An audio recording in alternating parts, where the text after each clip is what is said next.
필립 얀시라는 기독교 작가가 있는데요. 여러 권의 책을 썼습니다. 대표적인 책으로는 놀라운 하나님의 은혜라는 책이 있고요. 그 중에 하나님 당신께 실망했습니다라는 책이 있어요. 하나님 당신께 실망했습니다. 그러니까 신앙인들이 겪을 수 있는 하나님에 대한 실망과 의심이라는 주제를 가지고 세 가지 질문의 내용을 가지고 이제 책을 전개해 가는데요. 그 중에 이제 세 가지 질문만 간단히 좀 소개를 하면, 첫 번째 질문은 하나님 공평하신가라는 질문이에요. 내 인생을 보니, 또 이 세상을 보니 불의가 있고 또 악인이 형통하고 선한 사람이 고생하는 것들을 보면 불의가 너무 많구나, 공평하지 않구나 라고 생각한다라는 거죠. 두 번째는 하나님이 침묵하시는가, 간절히 기도하고 부르짖어도 하나님의 응답이 전혀 느껴지지 않는다라는 그런 말입니다. 그때 좌절하고 고독감에 휩싸이기도 한다는 거죠. 세 번째, 하나님은 숨어 계시는가, 하나님이 전혀 우리의 삶에 개입하지 않는 것 같다라고 느낄 때가 있다는 거죠. 그런데 이러한 질문들, 우리가 할 수 있는 질문들입니다. 신앙인으로 믿음의 길을 걸어가는 가운데. 그런데 이러한 질문들을 잘 생각해 보면 하나님이 어떠한 분인지 잘 모르니까 하는 질문이라고 볼 수 있어요. 요즘 저의 관심이 하나 있다면 하나님 마음이 뭘까라는 그런 고민이 있습니다. 예수님의 마음이 뭔가. 그래서 마음이라는 책들을 막 좀 찾아보고 있고, 하나님 마음 뭐지? 예수님의 마음 뭐지? 주님의 마음을 알면요, 신앙생활 하는데 전혀 오해하지 않고 살 수 있는데, 그 마음을 잘 모르니까 우리가 오해하고 앞서 이야기한 세 가지 질문을 자꾸 하면서 사는 거죠. 본문은 예수님의 마음을 잘 보여주는 대표적인 구절 중에 하나라고 할 수 있어요. 이 구절, 한 구절만 가지고 토마스 구딘이라는 청교도 목사님이 한 권의 책을 쓰셨어요.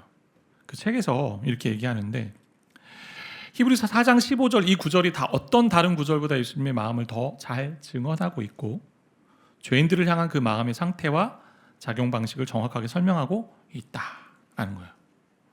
그러니까 마치 청진기를 대서 심장이 뛰는 소리를 듣는 것처럼 이 말씀을 통해 예수님의 마음이 어떤지를 깨달아 알 수 있다라는 거예요. 오늘 두 가지 측면에서 좀 말씀을 보려고 하는데, 주요한 이제 핵심 구절은 14절부터 16절까지 잘 보시면 좋을 것 같고요. 첫 번째는 그리스도의 마음이라는데, 동정이라는 부분에서 좀 살펴보려고 합니다. 4장 14절부터 16절까지 다시 한번 보시면, 그러므로 우리에게 큰 대제사장이 계시니 승천하시니, 예수님이 승천하셨죠. 곧 하나님의 아들 예수시라라고 되어 있습니다. 하나님의 아들이란 얘기는 신이란 얘기고, 예수는 인간 예수를 얘기하는데, 곧 신이며 인간이신 예수님을 이 가운데 얘기하면서 우리가 믿는 도리를 굳게 잡을지어다, 꽉 붙들자라고 되어 있는데, 이 믿는 도리는 예수가 하나님의 아들이시고 인간으로 이 땅에 오셨다라는 그 얘기가 담겨 있어요. 15절 같이 읽어볼까요? 우리에게 있는 대제사장은 우리의 연약함을 동정하지 못하시리가 아니오 모든 일에 우리와 똑같이 시험을 받으시니로되 죄는 없으시니라. 원래 구절에 보면요, 15절 앞에 왜냐하면이 들어가 있어요. 자, 16절 같이 한번 읽어봅시다. 그러므로 우리는 긍휼하심을 받고 때를 따라 돕는 은혜를 얻기 위하여 은혜의 보좌 앞에 담대히 나아갈 것이니라. 15절 앞에 왜냐하면이 들어갔다고 제가 이야기했잖아요.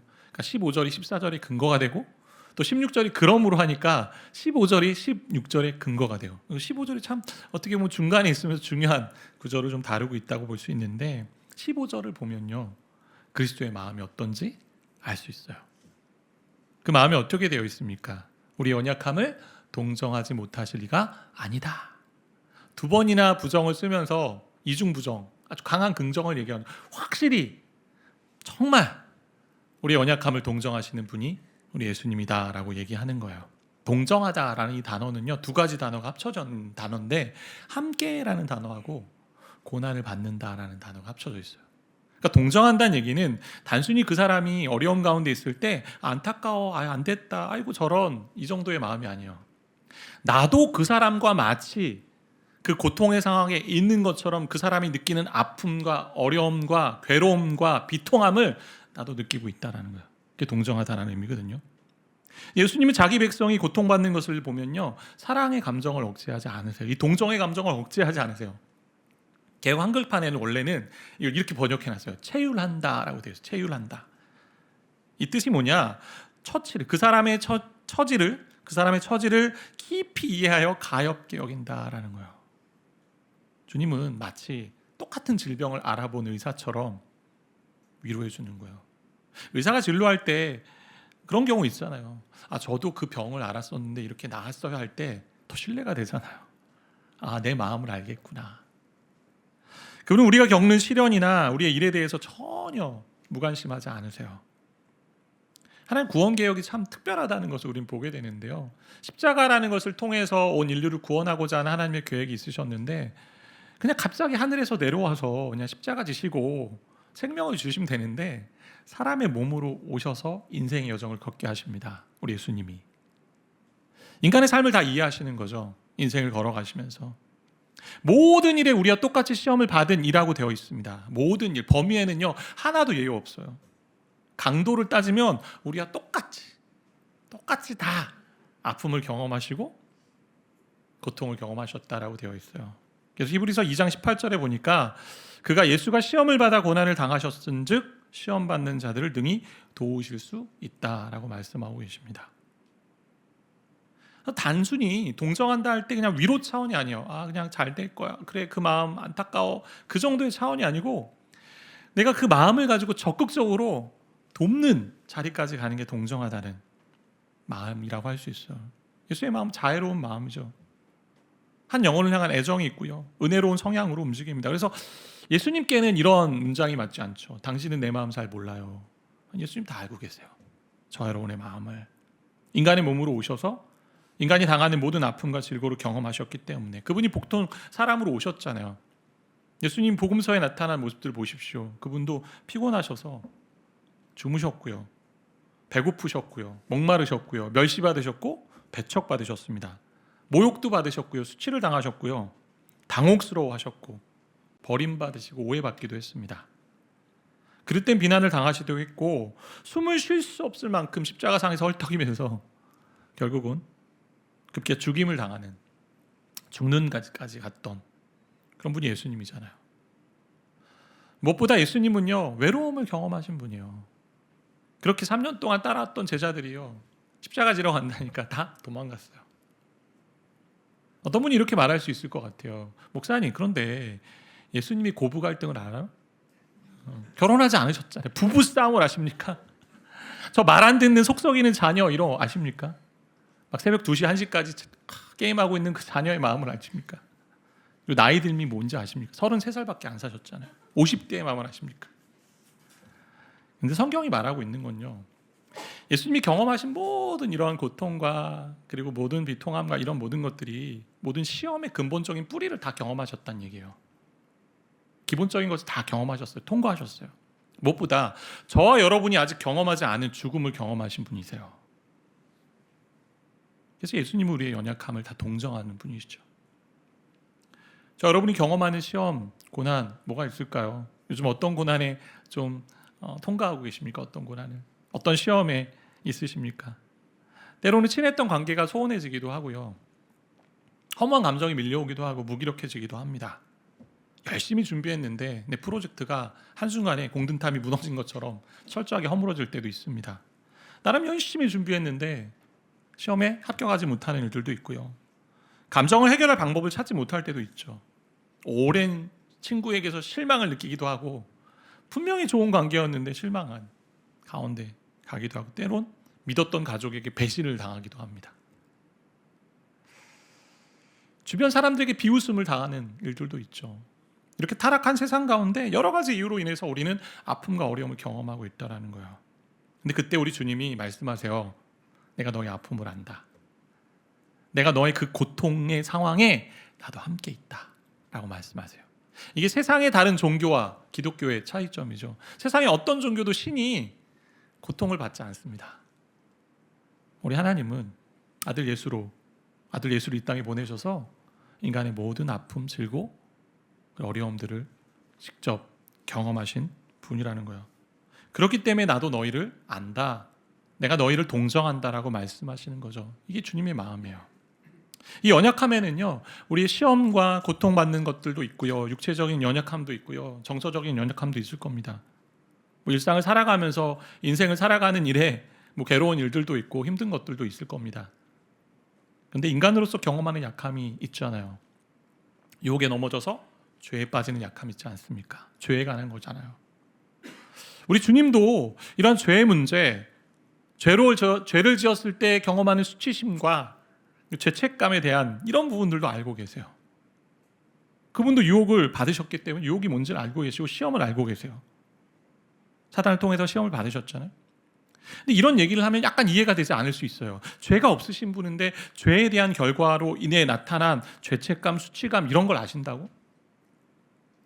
죄가 없으시기 때문에 오히려 우리의 유혹과 시험과 이런 것들 더 잘 아신다고 할 수 있습니다. 왜냐하면 여러분 생각해 보세요. 강한 바람이, 아주 폭풍 같은 바람이 저와 여러분이 닥쳐온다고 생각합시다. 그걸 뚫고 가려고 하는데 가지 못하잖아요. 때로는. 저도 과거에 막 태풍이 몰아치니까 우산을 쓰고 가는데 막 뒤로 제껴지고 결국 이제 차로 숨거나 아니면 들어가거나 집으로 돌아가는 뭐 일들이 있잖아요. 그렇게 강한 바람이 다가올 때 우리는 열심히 가다가 결국 피하고 엎드러지고 포기하게 되는데요. 주님은 그 유혹의 바람에 절대 흔들리지 않는다는 거죠. 꿋꿋하게 포기하지 않고 유혹과 시험을 감당하시면서 걸어가십니다. 그래서 죄의 그 영향력이 뭔지, 그리고 유혹의 세계가 무엇인지, 또 유혹에 저항하기 위해서 필요한 노력과 대가가 무엇인지를 몸소 다 아시는 분이에요. 혈과 육의 존재로 오셨어요. 범사의 형제들과 같이 되셨다라고 성경은 말씀하고 있습니다. 그렇기 때문에 우리 예수님이요, 육신으로 사는 우리의 인생 속에 우리가 눈물 흘리며 아파하고 힘들어하고 괴로워할 때 절대 침묵하고 계시지 않는다는 거예요. 우리 약함을 똑같이 느끼며 동정하십니다. 심지어 가족도 친한 친구도 내 아픔을 다 이해하지 못해요. 그나마 나와 동일한 신발을 신은 사람 정도가 나를 좀 위로해 주잖아요. 나도 그때 그런 경험 해봤어. 그래서 호라비는 누가 알아요? 호라비 사정은? 호라비가 알잖아요. 그런데 인생의 모든 상황과 아픔과 상처를 경험한 사람은 이 땅에 우리 예수님밖에 없습니다. 우리가 똑같이 시험을 받으셔서 우리의 연약함을 동정하시는 분이시고요. 그런 주님의 사랑과 은혜를 오늘도 우리가 누리길 원하신다라는 거예요. 그 사랑을 최종적으로 보여주신 것이 십자가잖아요. 그죠?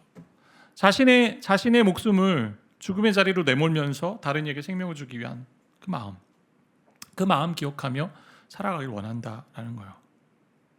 근데 이렇게 연약함을 동정하신 우리 주님은요, 마음으로만 연민을 느끼고 그래 내가 위로한다라고 하지 않으세요. 앞서 이야기한 것처럼 고난을 겪으셨기에 고난 당하는 자들을 도와주십니다. 그게 두 번째인데, 그리스도의 마음은 교제입니다. 우리 히브리서 4장 16절 말씀 우리 같이 좀 함께 읽어볼까요? 16절입니다. 그러므로 우리는 긍휼하심을 받고 때를 따라 돕는 은혜를 얻기 위하여 은혜의 보좌 앞에 담대히 나아갈 것이니라. 우리 예수님이 동정하시는 분이라고 얘기하니 이제 어떻게 해요? 그러므로 동정하시는 예수님이 계시니 이제 우리가 해야 될 일을 얘기하는 거죠. 구약에서 보면요, 이스라엘 백성, 하나님의 백성이 하나님께 나아가기 위해서는 제사가 필요했어요. 죄를 지었기 때문에 이 죄의 문제를 해결해야만 거룩하신 하나님께 나아갈 수 있으니 많은 짐승이 죽었죠. 피 흘렸죠. 근데 제사를 드리는 제사장도요, 이 지성소에 들어갈 때 1년에 한 차례 대속제일에 지성소에 들어가는데 본인이 죄가 있으면 거기서 즉사했어요. 그러니까 제사장도, 이 제사를 드리는 제사장도 완벽하지 않기 때문에 자기를 위해 제사를 드려야 했고, 그리고 수많은 제물을 통해 백성을 위해 제사를 반복적으로 드려야 했습니다. 하지만 우리 예수님은요, 완전한 위대한 대제사장이 되셔서요, 십자가에 달리시고 스스로 또 희생 제물이 되셔서 영원히 한 번의 제사를 드리심으로 말미암아 저 여러분이 하나님께로 나아갈 길을 마련해 주셨다라는 거죠. 그러니까 예수의 마음은 새롭고 산 길을 마련했으니, 내가 길을 마련했으니 나에게로 와서 힘을 얻어라라고 말씀하고 있는 게 오늘 16절의 말씀이에요. 교제의 자리로 우리를 초대하시고 부르시는 거죠. 우리 연약함을 확실하게 동정하신 분이 예수님밖에 없다면 그분에게 나아가는 게 정답입니다. 주님 죽으셨습니다. 근데 부활하셨어요.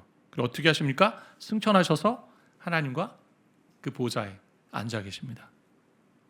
그래서 긍휼하심을 받기 위해, 은혜를 얻기 위해 주 하나님께 나아가라고 말씀하십니다. 단순히 감정적으로 위로하고 그래 잘 될 거야, 내가 그 마음 알아, 그 정도가 아니에요. 공감하시며 적극적으로 돕는 마음이에요. 이 은혜를 오늘 말씀해 보니까 때를 따라 돕는 은혜라고 되어 있잖아요. 이 때를 따라 어떤 말씀일까요? 다른 번역본들을 보면 적기에, 필요해 할 때, 제때에 주신 은혜라는 거예요. 그러니까 하나님의 은혜가 필요할 때마다 우리에게 주십니다. 그런데 한번 생각해 보세요. 하나님의 은혜가 필요가 없을 때가 있습니까? 저와 여러분의 인생에 항상 필요하죠. 이 말은 내가 항상 은혜를 주겠다라는 마음이 담겨 있는 거죠. 그러니까 삶의 자리에서 힘겨울 때가 있잖아요. 직장 생활과 가정 생활과 또 여러 앞날의 미래에 대한 부분들, 관계 안에서 또 신체적인 육체적인 어려움들. 근데 그렇게 어려울 때마다 그 힘겨운 자리에서 은혜의 보좌 앞으로 나아가면 우리의 고통과 아픔을 동정하시는 그 예수 그리스도가 내가 너의 고통을 깊이 안다. 그리고 너의 그 신음, 그 고통의 상황을 내가 다 경험했기에 나도 지금 아파하며 내가 너에게 은혜를 준다라고 말씀하시는 것이 하나님의 이야기입니다. 때로는 하나님 앞에서 죄를 범했을 때에도 하나님의 긍휼하심이 있다라고 말씀하고 있습니다. 세상 사람들은요, 내 힘으로 산다라고 얘기할 때가 많잖아요. 자수성가 많이 얘기하잖아요. 내가 열심히 해서 이만큼 이루었어 라고 얘기합니다. 그러면서 기독교인들을 보면서 이런 표현 많이 써요. 되게 한심스럽다. 자기의 힘으로 잘 헤쳐나가지 못하니 저 연약한 그리스도인들 결국 종교의 힘을 힘입어 그냥 살아가는구나. 위안을 얻으며. 어떤 면에서 그들이 잘 보고 있죠. 우리는 예수님의 힘에 의지해서 사는 존재잖아요. 하나님께 의지해서 사는 존재잖아요. 내 힘으로 사는 존재 아니잖아요. 저와 여러분이 지금까지 이 자리에 온 이유는 하나님 은혜 덕분이죠. 내가 잘해서 내 힘으로 내 공로와 업적으로 내가 구원 얻었고 구원받은 이후에 이 삶을 그렇게 살고 있다. 어느 누구도 이야기할 수 없습니다. 다 생각해 보세요. 하나님의 선물이었고 하나님의 손길입니다. 그러니 은혜를 받는 자리로, 은혜를 얻는 자리로 나아가라고 말씀하시는 것을 순종하는 거죠. 때를 따라 돕는 은혜를 얻기 위해 은혜의 보좌 앞에 나간다는 것을 다른 말로 표현하면, 한마디로 하면 기도라고 볼 수 있잖아요. 기도는 하나님의 은혜의 보좌 앞에 가서 은혜를 구하는 겁니다. 내 힘으로 안 될 때, 살아갈 소망이 보이지 않을 때, 낙심에 빠져 있을 때, 우울할 때 은혜를 구하며 은혜를 주시는 자리, 또 은혜의 보좌 앞으로 나아가는 겁니다. 그래서 신앙인은요, 기도를 소홀히 해서는 안 됩니다. 시련과 유혹을 경험할 때 우리는 이런 마음 가지고 가는 거죠. 나를 동정하시는, 내 아픔을 누구보다도 잘 아시며 지금 같이 아파하시는 그 예수님께 내가 은혜를 얻기 위해 은혜의 보좌 앞에 나아갑니다. 성도의 삶에서 기도하지 않는 거는 죄죠. 죄의 근원입니다. 매일 일정한 시간을 진지한 믿음의 기도로 나아가지 않으면요, 하나님 도움 없이 살 수 있다라고 고백하는 것과 별반 차이가 없다. 다시 말하면 은혜의 보좌 앞에 나아가지 않는 자는 한마디로 얘기하면 교만한 자입니다. 예수님도 육신의 모습으로 이 땅에 오셨을 때요, 습관을 조차 기도하라고 하셨어요. 자신이 기도해야 사는 존재인 것을 그는 알고 계셨습니다. 그렇다면 저와 여러분은 어때야 될까요? 신이신 인간의 몸으로 오신 예수님도 기도하셨다면 담대히 나아가야 되잖아요. 예수가 자기 죽음으로 나아갈 길을 마련해 놓으셨기 때문에 우리가 죄를 가졌다 해도, 죄를 지었다 해도 긍휼하심이 있기에 내가 뒷걸음질을 치지 않고 담대하게 죄를 회개함으로 나갈 때 은혜 주신다라는 거예요. 그렇게 담대함으로 나오라고 말씀하세요. 내 한편으로 담대함으로 나간다는 얘기는 확신과 소망을 가지고 나아가는 것도 있지만 좀 이렇게 좀 해석할 수 있을 것 같아요. 내가 어떠한 말로 기도해야 할지 모른다 할지라도 우선 보좌의 앞으로, 은혜의 보좌 앞으로 나아가는 겁니다. 때론 논리적으로 맞지 않은 기도를 할 수 있습니다. 때론 횡설수설할 수도 있습니다. 내가 하는 기도가 뭔지도 막 맞지 않을 때가 있습니다. 주어와 서술어가 다르고. 그때도 담대하게 은혜를 구하라는 거예요. 아브라함이요, 하나님께서 가라 하고 지시한 땅을 가잖아요. 근데 성경에 이런 말씀이 있어요. 그 약속을 받고 갈 바를 알지 못하고 갔다라고 되어 있어요. 저 여러분의 기도가 그럴 때가 있지 않습니까? 저도 그래. 아침에 와서 새벽에 와서 기도할 때 내가 무슨 기도를 하고 있는 거지? 근데 그렇게 그냥 은혜의 보좌 앞에 가면 하나님 돕는 은혜를 주신다라는 거예요. 내 약함과 괴로움과 연약함과 관계 속에서 어려움들, 뭔가 질병의 상황들, 괴로움의 상황들, 그리고 정서적으로 힘든 그 모든 부분들을 하나님 앞에 꺼내놓는 겁니다. 성도들의 상황과 교회의 상황을 놓고 우리가 함께 기도하잖아요. 저도 기도하고 성도들도 많이 기도하는데, 그러면서 이제 5개월 정도 2025년이 지났잖아요. 근데 많은 분들이 응답에 대해 얘기를 많이 알려주셨어요. 다양한 응답들이 벌써 있더라고요. 취업한 자녀들이 있고요. 질병에서 점점 회복되어 가는 분이 계시고요. 집 문제가 해결되고 배우자가 술을 끊기도 하고요.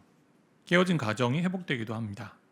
법적인 문제에서 잘 해결되어서 도움을 받고요. 기다렸던 아이 출산을 한 가정이 있습니다.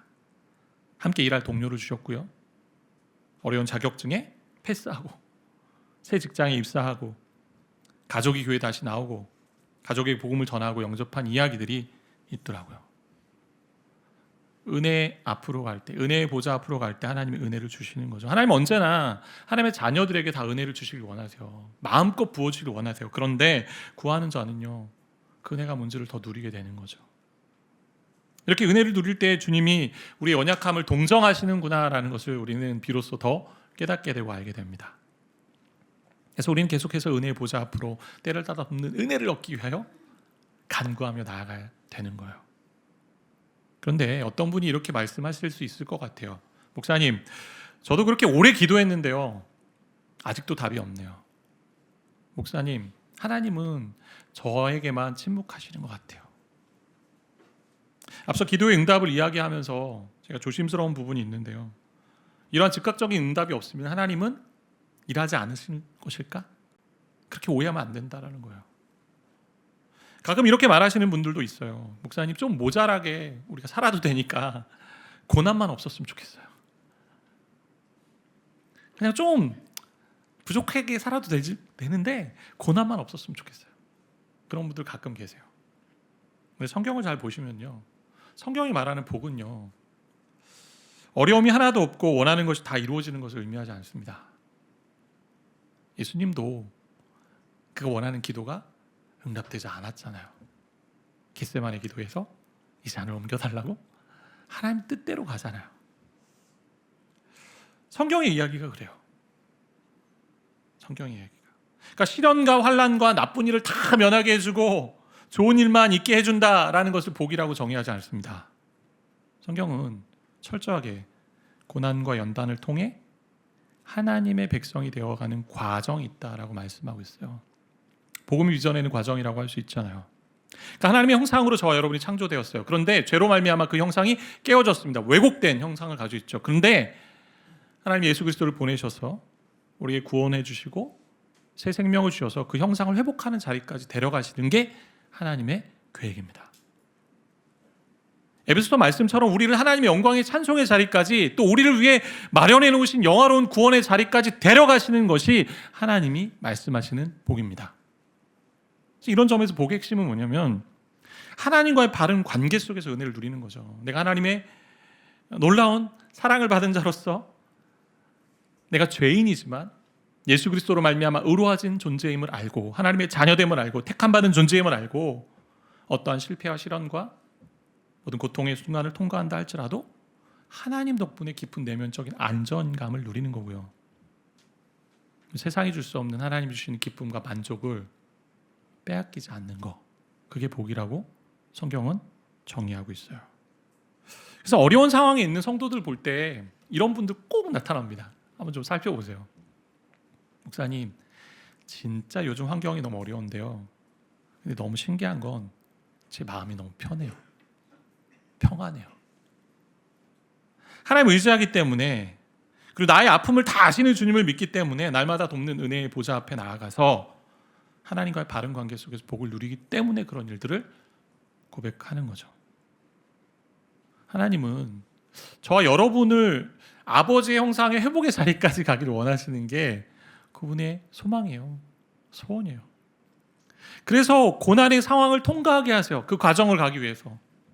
그 고난을 통해 우리를 변화시키는 하나님의 손길을 보게 됩니다. 그래서 저와 여러분은요, 고난의 과정과 연단의 과정이 없으면 죄송합니다, 변하지 않습니다.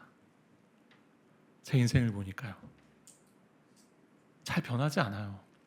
훈련이 없으면 성장하지 않고요, 고난의 과정, 시련의 과정이 없으면 자라나지 않고요, 거룩해지지 않습니다. 그렇게 변화되는 인생의 모습 가운데 결국 사람 안에 주시는 존귀와 영광을 보게 하세요.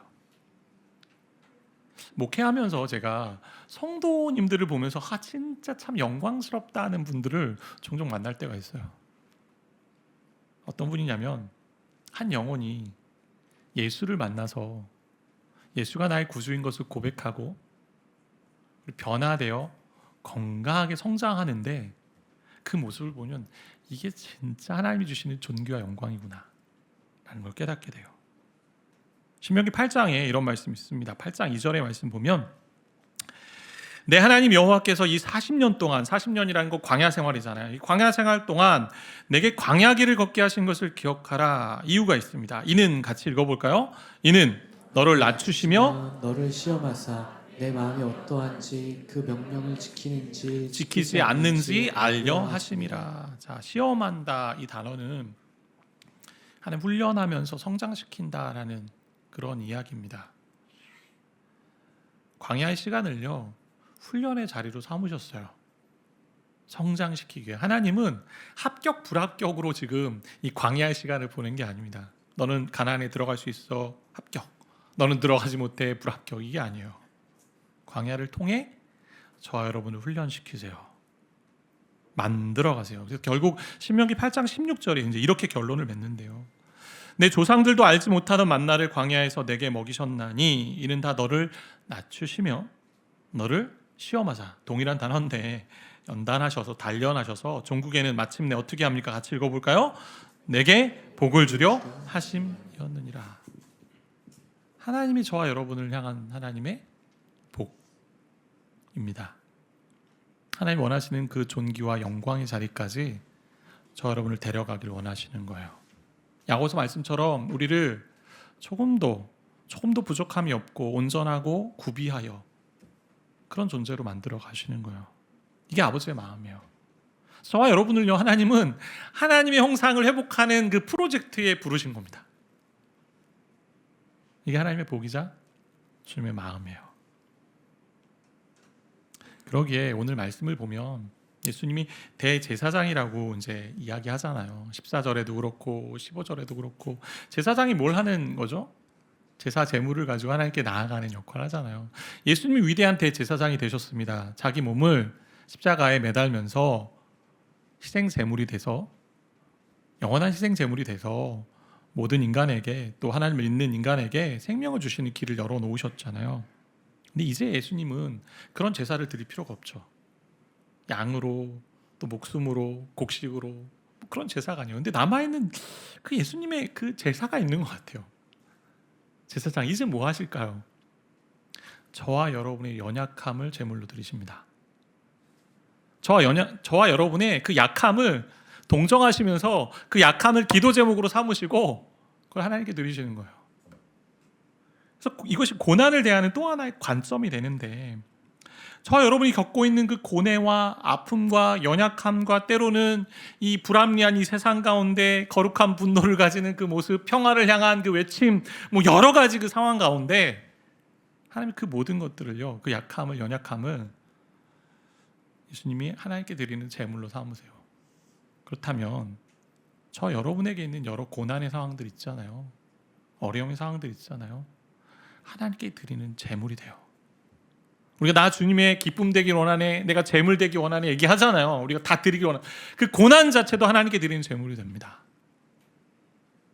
그렇게 은혜의 보좌 앞에 그 고난을 가지고 제물을 가지고 나아가면 하나님이, 우리 주님이 반드시 은혜를 베푸십니다.